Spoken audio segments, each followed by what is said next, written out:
नमस्कार, मैं मितुजा और आप देख रहे हैं इंडियन टी न्यूज। कहते हैं कि राजनीति एक ऐसी दलदल है जहां पे आप जब घुसते हैं तो आपको सफाई के लिए कीचड़ में भी उतरना पड़ता है, लेकिन जब कीचड़ आप साफ करेंगे तो आपके ऊपर दामन में भी कुछ छींटे पड़ते हैं। पीपीगंज में इस समय आरोप प्रत्यारोप का जो है दौर जारी है। इस संदर्भ में हमारे साथ अभी मौजूद है लक्ष्मण विश्वकर्मा जी, जो अपने ऊपर लगे आरोपों का जवाब आज हमारे चैनल के माध्यम से दे रहे हैं। लक्ष्मण जी, सबसे पहले इंडियन टीवी न्यूज में आपका स्वागत। बहुत बहुत धन्यवाद आपको। अभी जो आरोप लग रहे हैं, इससे पहले भी एक आरोप लगे थे, इससे पहले भी हमने आपका एक इंटरव्यू किया, उस समय कुछ काली मंदिर का प्रकरण था, और अभी जो आरोप लग रहे हैं ये आपके कुछ सभासद हैं उनके द्वारा लगाए जा रहे हैं। आरोप कई हैं, एक एक करके एक एक आरोपों पे आते हैं। जो पहला आरोप है एक जमीन के कब्जे का है जो थाने के पास, उसका मामला क्या है? देखिए, सर्वप्रथम आपका मेरे नगर पंचायत में स्वागत है और आपने बहुत सही बात कही। ये सभासद गण जो हमारे हैं, श्री राजेश उर्फ राजू मधेसिया जी, वो हमारे अच्छे सभासद हैं। वो उनकी पत्नी सभासद हैं, वो प्रतिनिधित्व करते हैं।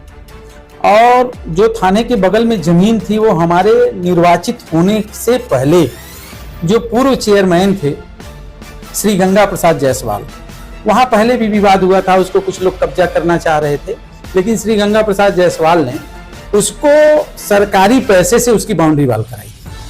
और जब बाउंड्री वाल हो गया तो जमीनें मानी जा रही थी सुरक्षित है।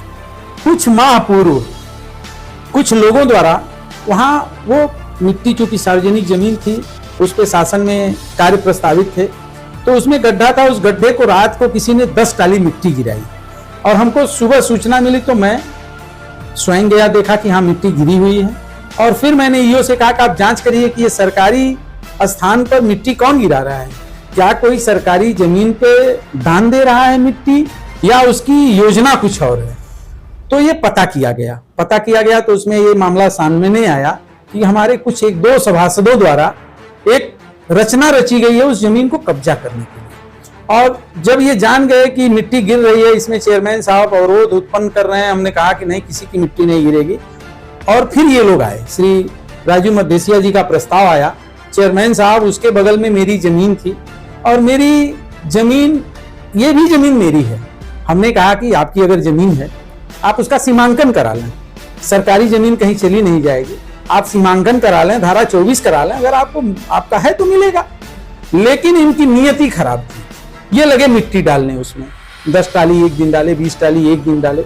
फिर मैंने एसडीएम साहब से अनुरोध किया कि एसडीएम साहब, ये जमीन पहले से इस पे सरकारी पैसे खर्च हैं, बाउंड्री हो गई है, उस बाउंड्री को भी साजिश के तहत उसको तोड़वाने का कार्य इन्होंने किया और नियति लोगों की खराब है, इसको कब्जा करना चाहते हैं। तो एक दिन पैमाइश हुआ, पैमाइश में स्पष्ट हो गया कि जो जमीन है इनकी 1 भी इंच जमीन वहां नहीं है। ये जो पैमाइश मतलब किसने की थी? राजस्व की टीम वहां, हमारे अधिशासी अधिकारी गए थे, राजस्व के कानूनगो आए थे, 3-4 लेखपाल आए थे जो हल्का लेखपाल थे, उन्होंने स्पष्ट कर दिया कि आपकी यहाँ जमीन नहीं है।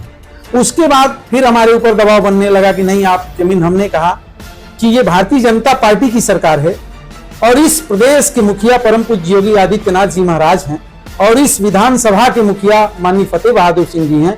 मैं किसी को इजाजत नहीं दूंगा, चाहे वो कितना भी बड़ा से बड़ा आदमी हो, चाहे वो कितना छोटा से छोटा आदमी हो, कि सरकारी जमीन को कब्जा करे और किसी को बेचने की योजना बनाए। तो उन्होंने कहा कि मैंने किसी से वादा किया है, वो दवा की दुकान उस पर चलाएंगे। हमने कहा सरकारी जमीन पे आप दवा की दुकान क्यों चलवाएंगे? आपके पास बहुत जमीन है, आप कारोबार करते हैं जमीन का, तमाम जमीन लिए हुए हैं, आप उस जमीन को दे दीजिए।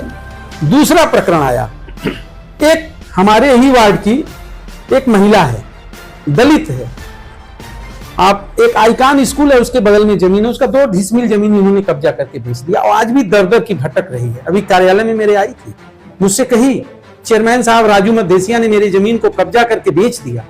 बताइए, तो पूछते हैं आपके माध्यम से कि भूमाफिया के मतलब ही चेयरमैन साहब नहीं जानते हैं। भूमाफिया का मतलब क्या होता है? भूमाफिया का मतलब ये होता है कि सरकारी दस्तावेज में जिसको शासन ने जो है घोषित किया। हाँ, सही कहा आपने, लेकिन उसकी प्रक्रिया क्या है? हम किसी की जमीन कब्जा करेंगे तो उस पर मुकदमा होगा, सरकारी जमीन कब्जा करेंगे मुकदमा नहीं होगा। जाहिर सी बात है, जमीन किसी की भी होगा, जबरन हम कब्जा करेंगे। तो कब्जा इन्होंने किया है। वार्ड नंबर 1 की महिला है रीता देवी, उसका जमीन इन्होंने कब्जा किया और बेच दिया दूसरे के हाथ। ये भी तथ्य आपके सामने आएगा और आपसे मैं उसके भी दस्तावेज है, उसके दस्तावेज इंतखाब लेके घूम रही है। मैं आप कहिएगा तो मैं मिलवाऊंगा आपसे। अगर ऐसे कोई चीज आती है तो जाहिर सी बात है उसको भी हम प्रकाशित करेंगे।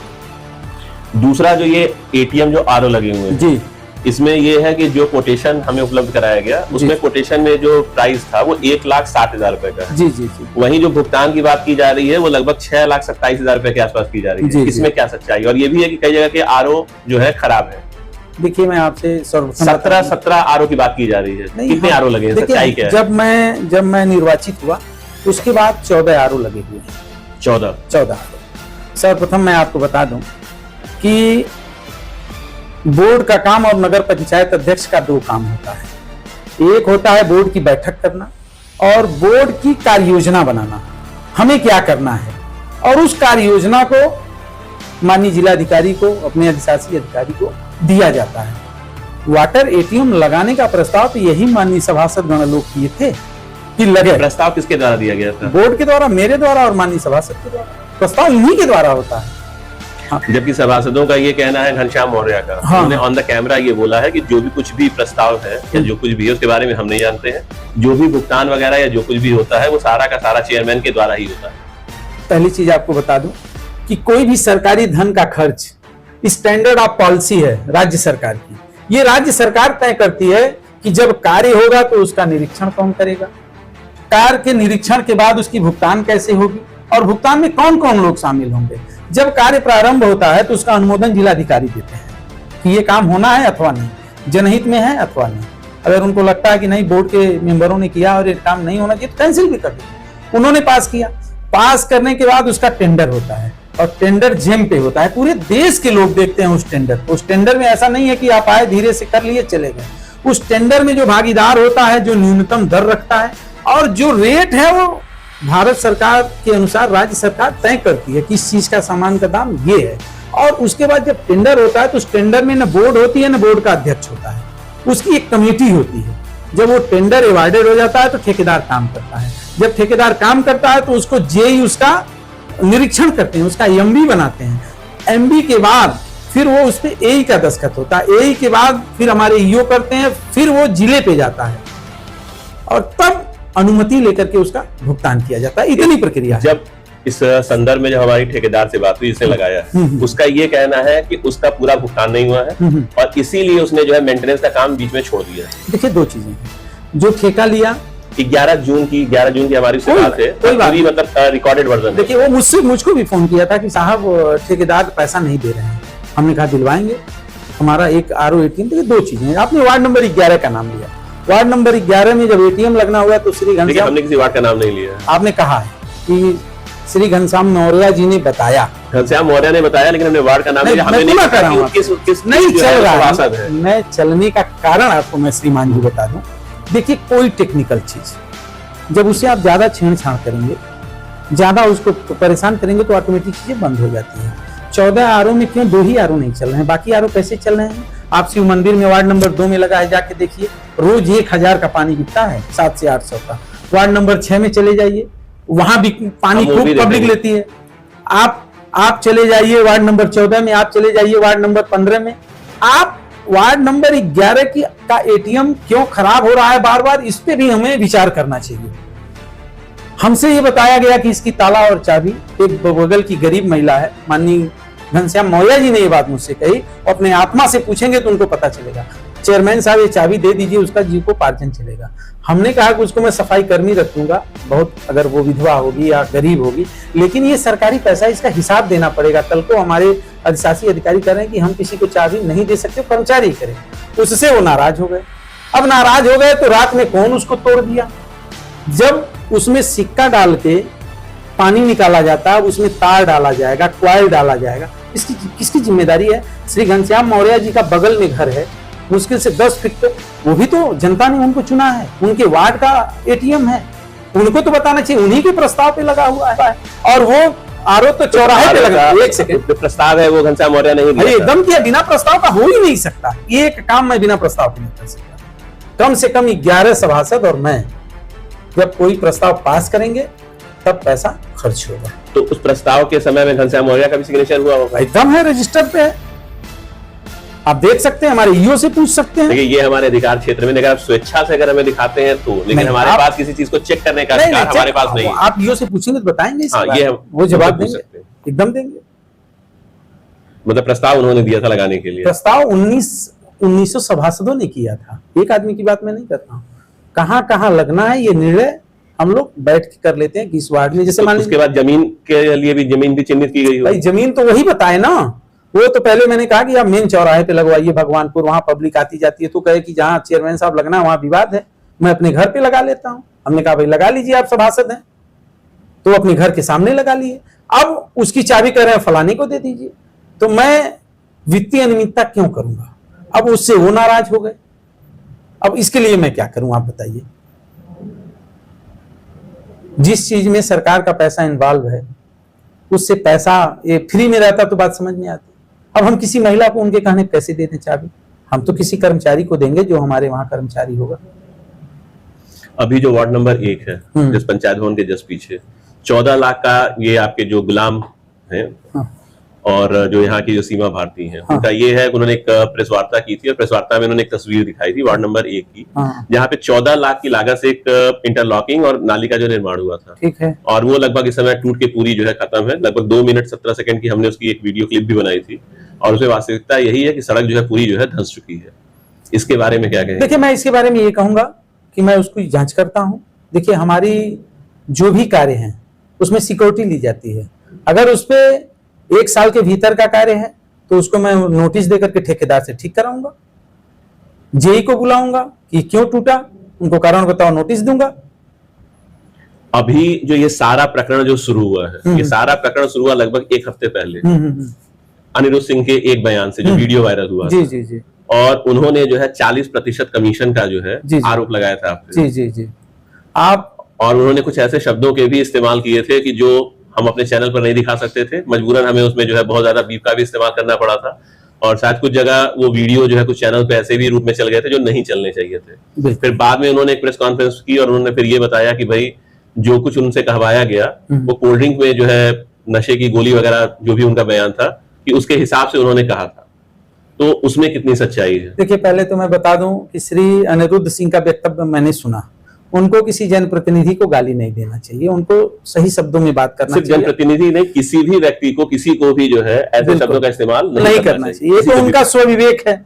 दूसरी चीज, आपने फिर पुनः ये बात कही कि उन्होंने अगले दिन 2 से 3 दिन के बाद उन्होंने ये कहा, तो ये बात उन्होंने कहा और ये बात जब उन्हीं से आप पूछेंगे तो उसकी बात तो वही बता सकते हैं। रही बात कमीशन की, तो आपको मैं 100% बता दूं कि ये जीरो टॉलरेंस की परम पूज्य योगी आदित्यनाथ जी महाराज के राज्य में कहीं कोई कमीशन नहीं लगता है। लोगों की छवि को धूमिल करने के लिए, बदनाम करने के लिए एक विरोधियों की साजिश है।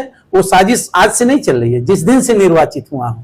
हमारी जांचें भी हुई हैं, 2 मजिस्ट्रेट मेरा जांच किए, एक बैंक स्टेटमेंट जांच किए, जांच रिपोर्ट है, पूछिएगा वही बताएंगे कि क्या। सभासदों ने ये भी कहा है कि आपने उनसे ये आश्वासन दिया था कि भाई हम पैसे खर्च करके आए हैं लगभग 4 से 5 करोड़ रुपए, तो वो पैसे हमें थोड़ा सा रिकवर कर लेने थे, तब तक आप लोग थोड़ी सी शांति व्यवस्था बनाए रखिए। हमने उस समय भी उनसे यही पूछा था कि अगर आप लोगों के ये संज्ञान में था तो आप लोगों ने अगर चुप थे तो कहीं ना कहीं फिर भ्रष्टाचार में भी आप लोगों की सहमति रही होगी। इस पे क्या कहेंगे? देखिए सबसे पहले मैं बता दूं कि भारतीय जनता पार्टी ने मुझे फ्री में टिकट दिया, मैं फ्री में चुनाव लड़ा। भारत निर्वाचन आयोग का जितनी खर्च की सीमा थी मैंने वो पैसा खर्च किया और उसका हिसाब दिया। फिर मैं कह रहा हूं कि कोई मुझको गाली दे रहा है, कोई आरोप लगा रहा है, मैं हर व्यक्ति की जीभ तो पकड़ नहीं पाऊंगा, क्योंकि वो जानते हैं कि जिस तरह से विकास हो रहा है पीपीगंज में, अगर लक्ष्मण विश्वकर्मा भारतीय जनता पार्टी का सिपाही अगर इसी तरह विकास, 100 करोड़ का काम हो रहा है। आज के पहले भी चेयरमैन रहे हैं लोग, आप नजर डाल लीजिए, गारंटी के साथ कहता हूं, जितना विकास 2 साल में हुआ है उतना विकास 20 साल में नहीं हुआ है। आप इसकी भी चर्चा कर लीजिएगा। बिल्कुल करेंगे। आप 100 करोड़ रुपए का धरातल पे पीपीगंज में काम हो रहा है, 19 करोड़ का नाला बन रहा है। पूज्य महाराज जी ने और माननीय फतेह बहादुर सिंह जी ने, मैंने कहा कि लोग आंदोलन करते हैं, ये बनना जरूरी है। फतेह बहादुर सिंह जी ले गए मुझको, माननीय मुख्यमंत्री जी से कहे, पैसा तुरंत रिलीज हो गया, आज काम हो गया, उसकी चर्चा नहीं करेंगे। ये 67 करोड़ की परियोजना जो हर घर नल योजना भारत सरकार की योजना आज हमारे पीपीगंज में संतृप्त हो रही है। 3 करोड़ रुपए का कार्यालय जो बन करके तैयार हो गया, उद्घाटन हो गया, हम लोग जल्दी बैठेंगे। कहां ये जनप्रतिनिधि सोए हुए थे और कहां ये राजनीति के ठेकेदार सोए हुए थे? तब भी नगर पंचायत थी, तब भी जनता थी, तब भी सारे लोग थे। इनको भय है तो सिर्फ ये है कि एक गरीब का बेटा, पढ़ा लिखा लड़का अगर इस रफ्तार से काम करेगा तो बाकी बचे 3 सालों में विरोधियों के लिए कुछ बचेगा नहीं। इनको भय इस बात का है, इस नाते ये लोग बिना साक्ष्य के आरोप लगाते हैं। आपका कार्यकाल जो है 2 साल के बाद पूरा हो रहा है, 3 साल के बाद, अभी तो 2 साल, तीसरा साल चल रहा है, ये 25वां महीना है, लगभग 2 साल के बाद। जी जी। अनिरुद्ध सिंह ने एक बात कही थी कि अगला चुनाव आप नहीं लड़ेंगे, और उन्होंने स्टंप पेपर पे इस बात को लिख कर देने की बात कही थी। इसके बारे में क्या कहेंगे? फिर आपसे ये कह रहा हूं, मैं भारतीय जनता पार्टी का सिपाही हूं और पार्टी कहेगी तो लड़ूंगा, पार्टी नहीं कहेगी तो पार्टी की सेवा करूंगा। ये तो हमारी पार्टी तय करेगी कौन लड़ेगा। ये मैं आप अभी कैसे कह दूं और अनिरुद्ध सिंह जी कैसे कह देंगे? अनिरुद्ध सिंह ने एक बात और कही थी जो सबसे मजेदार बात थी कि जितना उन्होंने काम करके नहीं कमाया है उतना वो जेसीबी से 1 साल में पैसे कमा सकते हैं। यानी कि कहीं ना कहीं ये माना जा सकता है कि वो अवैध खनन में लिप्त है। देखिए, 2 चीजें बता दूं। पहले तो 5 रुपए का काम अनिरुद्ध सिंह ने नगर पंचायत में नहीं किया, न उनके भाई ने किया, न उनके भतीजे ने किया है। ये साक्ष्य है मेरे पास। आप आरटीआई से मांगेंगे तो मैं सूचना दिलवा दूंगा कि हमारे वहां ठेकेदार नहीं है। अब वो कहीं जाके 500 करोड़ कमा लें तो नगर पंचायत अध्यक्ष थोड़ी जिम्मेदार है उसका। वो कमा ले, वो अवैध खनन करते हैं कि नहीं करते हैं, कि पब्लिक का काम करते हैं, ये तो अनिरुद्ध सिंह बताएंगे, हम कैसे बता देंगे। यानी कि अभी जो ये आरोप प्रत्यारोप के जो दौर चल रहे हैं, इसमें कितनी प्रतिशत सच्चाई मानी जा सकती है? मैं आपसे बता दूं, आपने जैसे कैमरा स्टार्ट किया है वैसे ही आपने कहा है कि राजनीति ऐसा कीचड़ है जिसको साफ करेंगे। मैं ये नहीं मानता हूं। मैं भारतीय जनता पार्टी का सिपाही हूं, नियम के तहत कार्य करूंगा और करता रहूंगा। ऐसे लोग बोलते रहें, वो जो सवाल करेंगे उसका जवाब दूंगा और नैतिक तरीके से दूंगा।